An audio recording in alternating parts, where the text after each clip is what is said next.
కాకినాడ జిల్లా కాజులూరు మండలం ద్రాక్షారామం నుండి యానం వరకు ఉన్న ఆర్ఎండ్బి రోడ్డు గోతుల వలన ప్రయాణికులు ప్రమాదాలకు గురవుతున్నారు.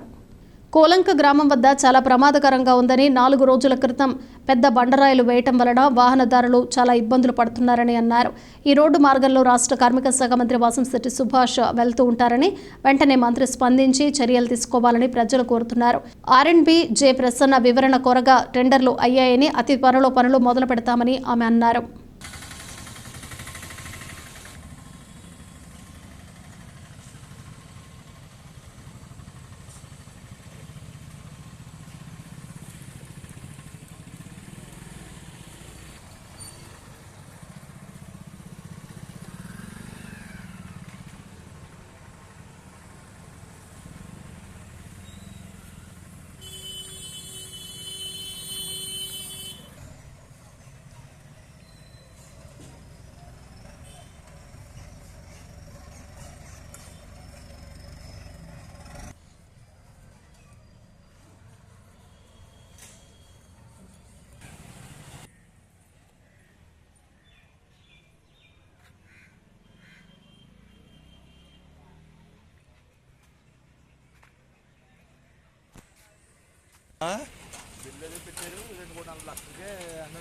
రోడ్డు వేస్తారు.